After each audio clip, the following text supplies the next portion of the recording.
할렐루야. 우리 인사 나누겠습니다. 반갑습니다. 참 잘 오셨습니다. 감사합니다.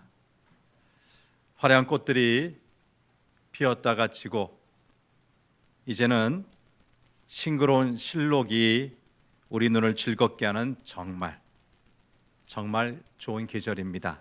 그렇죠?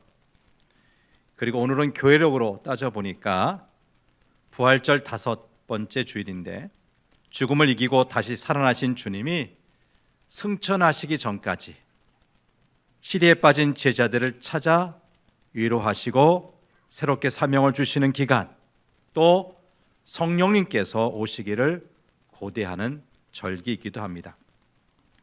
오늘 우리가 읽은 본문 말씀 보니까 사랑하는 자들아, 우리가 서로 사랑하자는 말씀으로 시작하고 있어요. 사랑의 공동체로 부름을 받은 우리는 서로 사랑을 함으로써만 공동체를 세워갈 수 있다는 겁니다. 이 말씀은 우리 교회 공동체가 무엇에 기초를 두고 세워져야 하는지 알려주시는 말씀이에요. 자녀를 키워보신 부모님들은 잘 아실 겁니다. 어린아이 때 2살, 3살, 4살, 5살 이 어린아이 시절 여러분의 자녀들 부모님 말씀 잘 들었죠?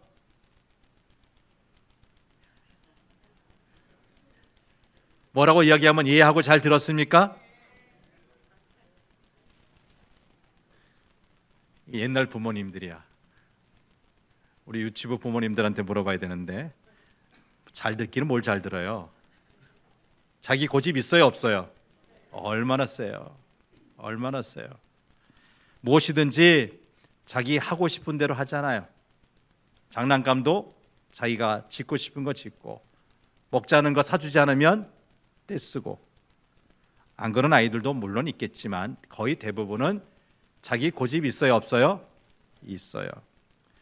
물이 펄펄 끓고 있는 냄비를 보고도 무서워하지 않고 막 달려듭니다. 그러다가 뜨거움의 고통을 경험하면 뜨거워했지만 그때부터 아무 것이나 만져서는 안 되는구나, 이런 사실을 배우고 조금씩 조심하기 시작합니다. 그래서 부모들이, 아이를 키우는 부모들이 하는 말이 있어요. 자녀를 낳아보지 않고, 부모가 되어보지 않고서는 부모의 심정을 알 수가 없다고요. 실제로 결혼하고 아이를 양육해 보고서야 잔소리로만 느껴졌던 부모님의 말씀들이 사랑의 말씀, 사랑의 표현이었다는 것을 깨닫게 되고, 그래서 부모님의 마음을 아프게 했던 일들을 늦게나마 후회하게 되는 거죠. 이렇게 어린 아이들이 뜨거운 것을 만져본 다음에야 조심하고, 자녀가 부모가 되어서야 부모의 심정을 알듯이 우리는 사랑을 해보지 않고서는 하나님의 사랑을 알 수 없다는 겁니다. 우린 말이 아닌 행동을 통해 이웃을 사랑할 때 비로소 우리 하나님의 사랑을 가슴 절절히 느끼게 되는 거지요. 오늘 본문이 속한 요한 1서는 사도 요한이 듣고 보고 손으로 만진 예수 그리스도에 대한 사랑을 고백한 서신입니다. 다른 제자와 다르게 사도 요한은 우리 하나님이 어떻다, 하나님을 3가지로 정의했습니다. 첫째, 하나님은 영이시라고 했습니다. 어떻다고요? 하나님이 영이시다. 어디 나와요? 요한복음 4장 24절 말씀을 같이 읽어보지요.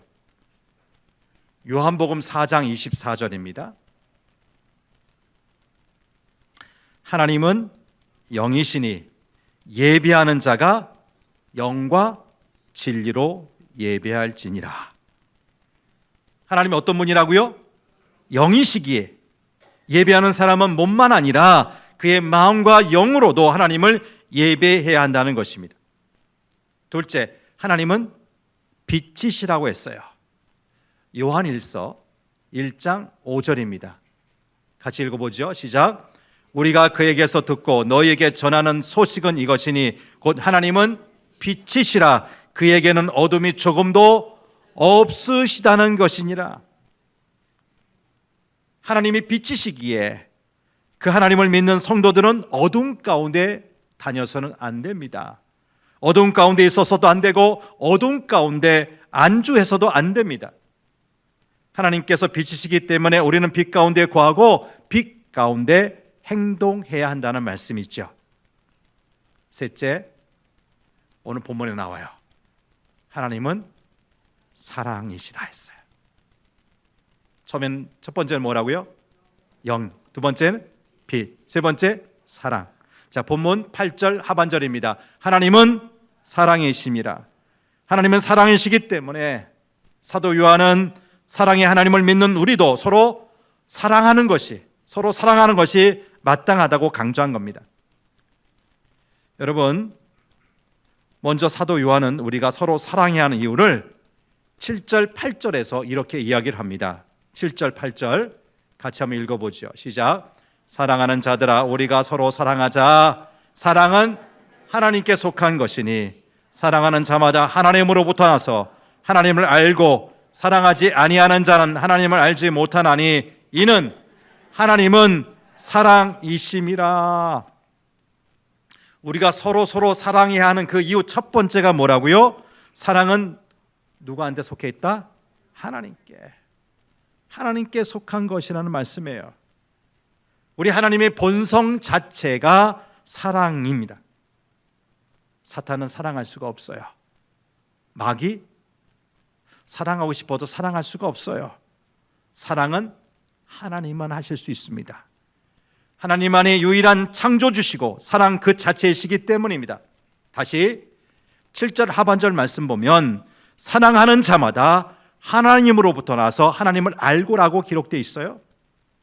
하나님께서 사랑이시기 때문에 사랑하지 않는다는 사람은 하나님을 알 수가 없는 거예요.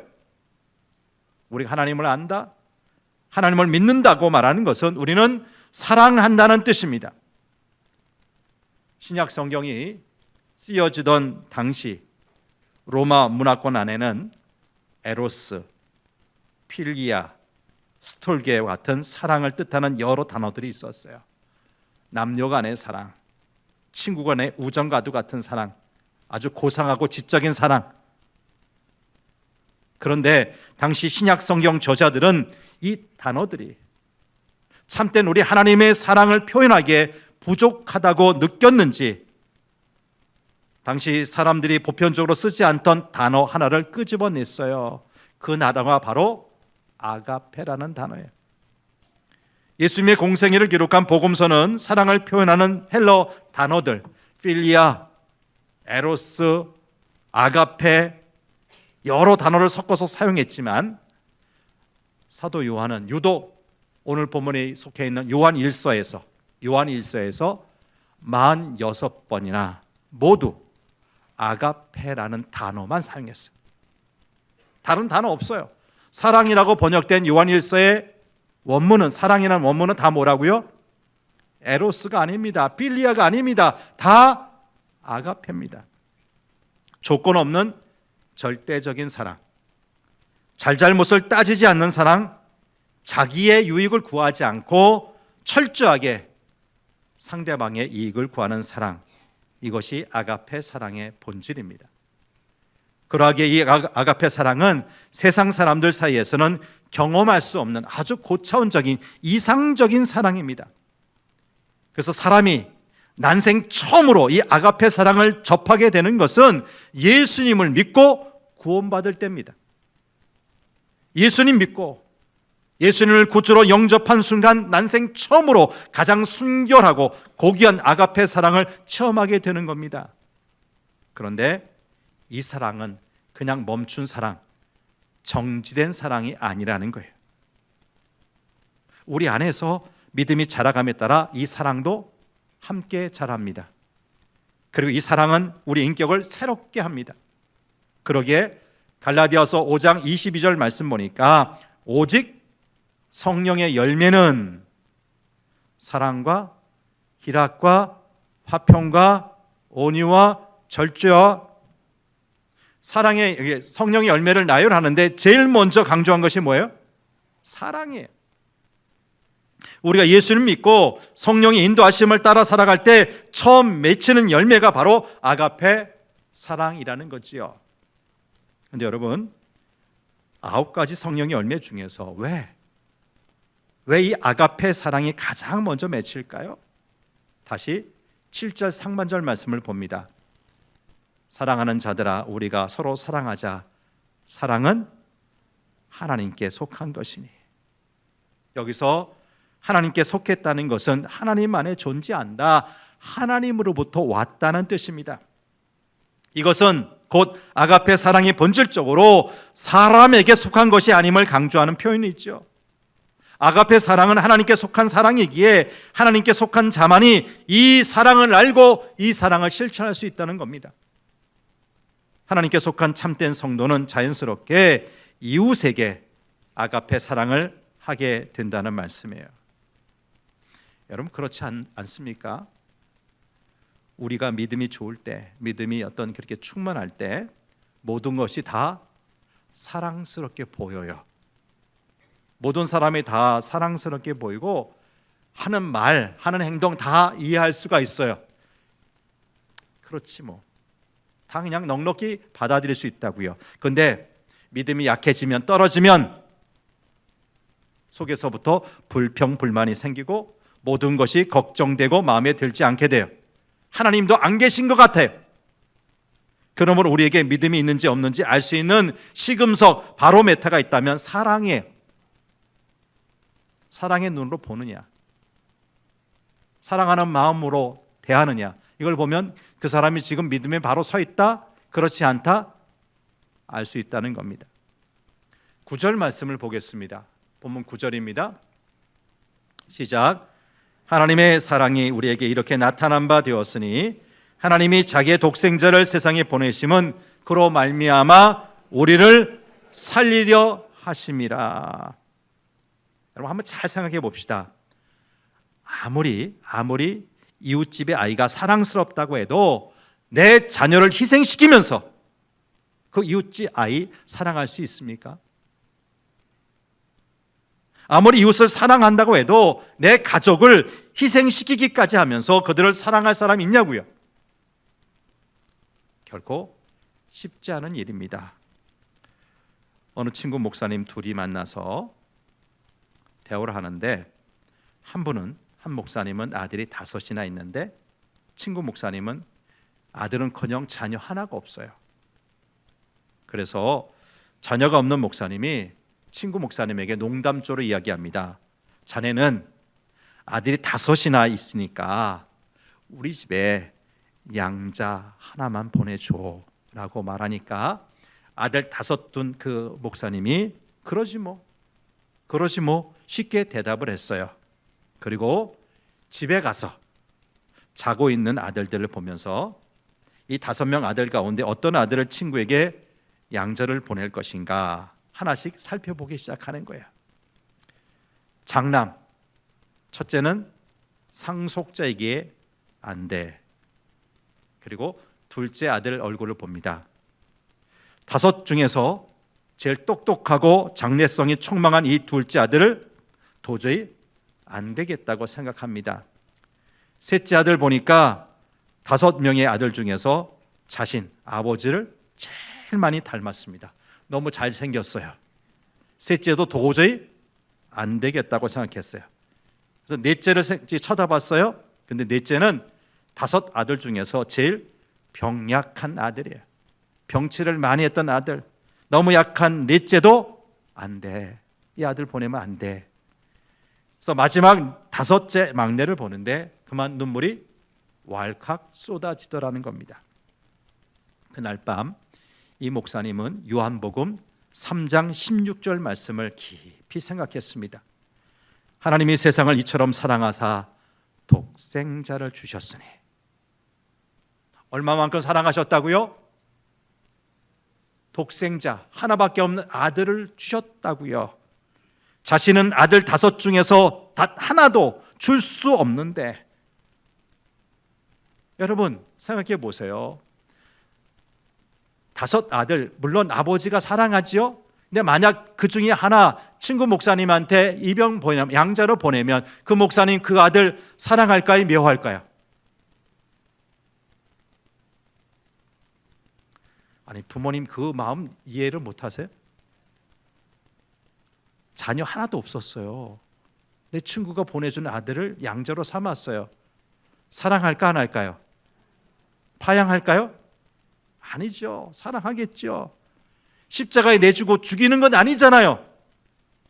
본래 아버지 어머니보다 더 많이 투자하고 교육시키고 사랑할 것이 뻔한데도 5명 아들 둔 아버지는 그 하나라도 줬어요?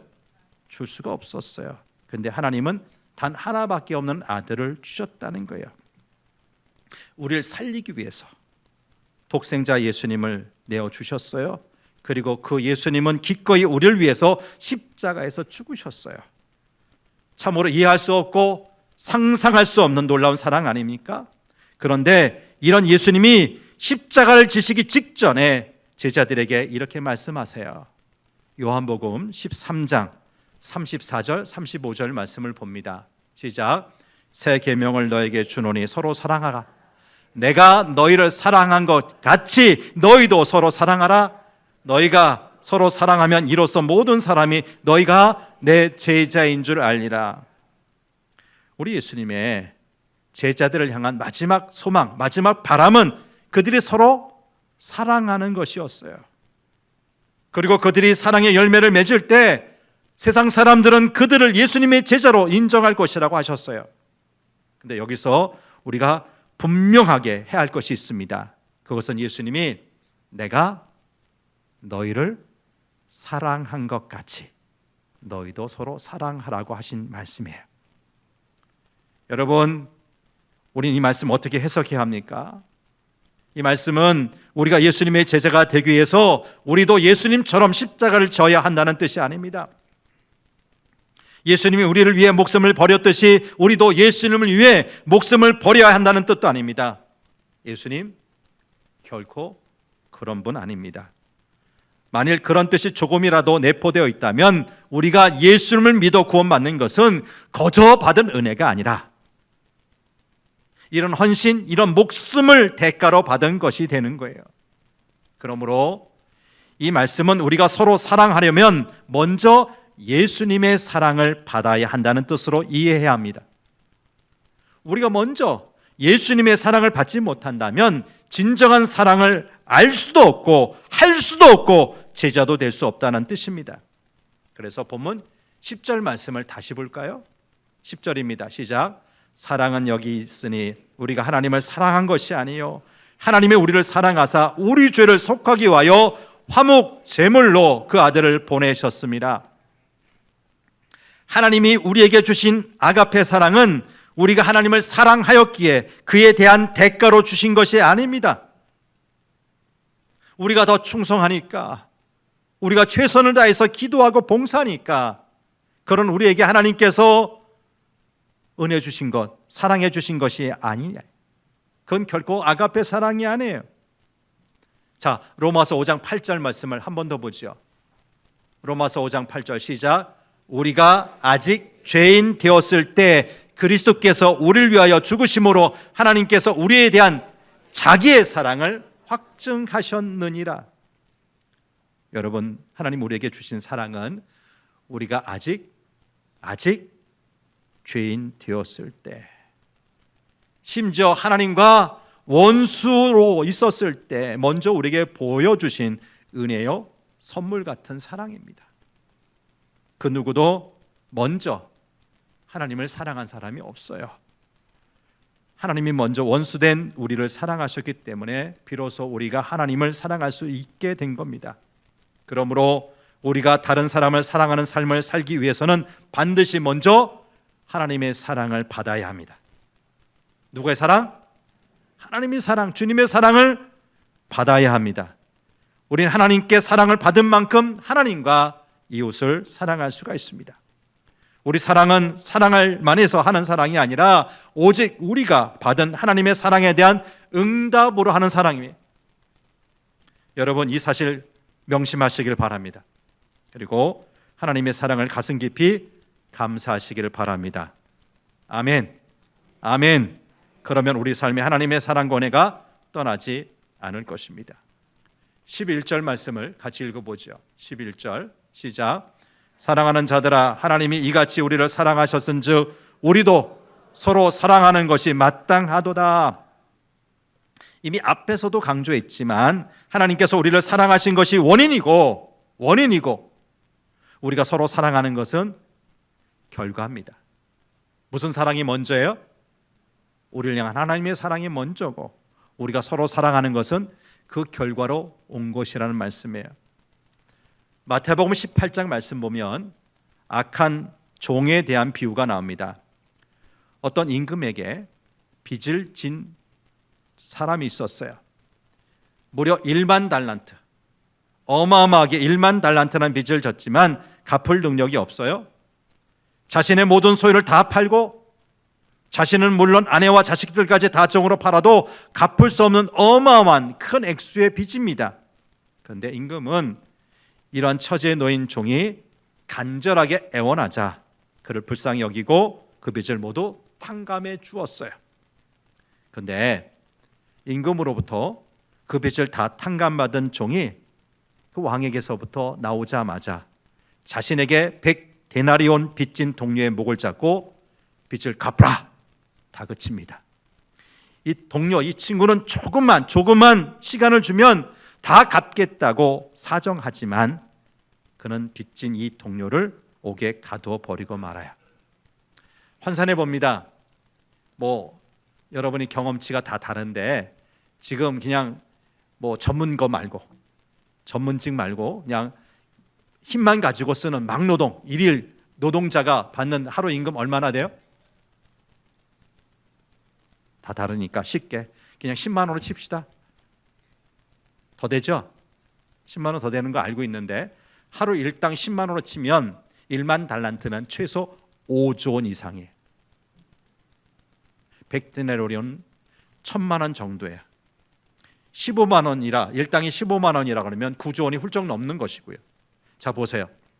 그 어마어마한 돈을 탕감받은 사람이 1000만 원 빚진 동료를 용서하지 못했다는 거예요. 이 소식 들은 임금은 빚을 탕감해 준 종을 다시 불러서 말합니다. 마태복음 18장 32절 34절 말씀을 봅니다. 자, 여기 보셔야 돼요. 저랑 이야기하시는 거예요. 자, 같이 읽어보죠. 시작. 악한 종아, 내가 빌기에 내가 내 빚을 전부 탕감하여 주었거늘 내가 너를 불쌍히 여김과 같이 너도 내 동료를 불쌍히 여김이 마땅하지 아니하냐고 주인이 노하여 그 빚을 다 갚도록 그를 옥졸들에게 넘기니라. 얼마나 마음이 아프셨다면, 속상하셨다면 자신이 탕감해 준 그 종 다시 불러들여서 다 갚을 때까지 옥에 가두라고 하셨을까요? 그러면서 이어지는 말씀 35절 읽어보죠. 시작. 너희가 각각 마음으로부터 형제를 용서하지 아니하면 너희 하늘 아버지께서도 너희에게 이와 같이 하시리라. 여러분, 우리가 예수님을 통한 하나님의 사랑, 그 아가페 전적인 사랑을 입었음에도 불구하고 그 사랑을 행하지 않는다면 마태복음 18장에 나오는 악한 종과 다를 바가 없다는 겁니다. 우리는 하나님께서 1만 달란트라는 엄청난 빚을 탕감해 주시면서 우리에게 100데나리온 빚진 자를 탕감해 주라고 하신 것, 곧 하나님의 사랑을 우리 안에 온전히 이룰 것을 요청하셨다는 사실 잊어서는 안 될 것입니다. 더욱이 우리가 이웃의 잘못을 용서하고 그 이웃을 사랑해야 하는 이유는 우리가 하나님의 사랑을 받아보기 전에는 그 참 사랑이 무엇인지 몰랐듯이 예수님을 모르는 세상 사람들도 용서를 경험하고 하나님의 무조건적인 아가페 사랑을 받기 전에는 하나님의 사랑의 의미와 진가를 모르기 때문입니다. 그러므로 예수님 우리에게 사랑의 본을 보여주셨듯이 이제 우리도 세상 사람들에게 사랑의 본을 보여야 합니다. 이것이 사랑이라 보여주어야 합니다. 입으로만, 말로만 사랑을 외칠 것이 아니라 예수님처럼 사랑의 본을 보여야 합니다. 이것이 바로 성도의 삶이요 복음의 일꾼으로서의 삶입니다. 12절 말씀을 큰 소리로 읽어보죠. 12절 시작. 어느 때나 하나님을 본 사람이 없으되 만일 우리가 서로 사랑하면 하나님이 우리 안에 거하시고 그의 사랑이 우리 안에 온전히 이루어지느니라. 사도 요한은 나는 하나님을 직접 보았다는 영지주의자들의 주장에 반대하면서 비록 하나님을 직접 눈으로 볼 수는 없을지라도 서로 사랑하라는 계명을 실행함으로써 하나님과의 관계를 이어갈 수 있음을 강조하고 있어요. 우리가 예수님을 그리스도로 믿을 때 이미 성령님께서 우리에게 오셔서 거하시죠. 믿으시죠? 내가 잘나서 예수님을 주라고 고백한 겁니까? 아니면 누가 시켜서 누가 도와주셔서 한 거예요? 우리에게 오신 성령께서 도와주셔서 한 거예요. 이를 13절에서 15절 말씀이 이야기를 하고 있어요. 읽어보죠. 13절에서 15절 말씀 시작. 그의 성령을 우리에게 주심으로 우리가 그 안에 거하고 그가 우리 안에 거하시는 줄을 아느니라. 아버지가 아들을 세상의 구주로 보내신 것을 우리가 보았고 또 증언하노니 누구든지 예수를 하나님의 아들이라 시인하면 하나님이 그의 안에 거하시고 그도 하나님 안에 거하느니라. 여러분 우리가 예수님을 자연인 예수님을 하나님의 아들이라고 시인할 수 있었던 것은 성령 하나님께서 우리 안에 오셨기 때문에 우리 안에 거하시기 때문인 줄 믿습니다. 그러므로 12절에서 우리가 서로 사랑하면 하나님이 우리 안에 거하신다는 말씀은 우리가 서로 사랑한다는 선행 조건에 따른 결과, 곧 우리가 서로 사랑하기 때문에 하나님이 우리 안에 거하시는 것이 아니라 우리가 예수님을 믿을 때 이미 우리 안에 계시던 성령님이, 이미 우리 안에 계신 성령님이 우리로 하여금 서로 사랑할 수 있도록 도와주시고 역사하신다는 의미입니다. 그리고 하나님의 사랑이 우리 안에서 완성된다는 거죠.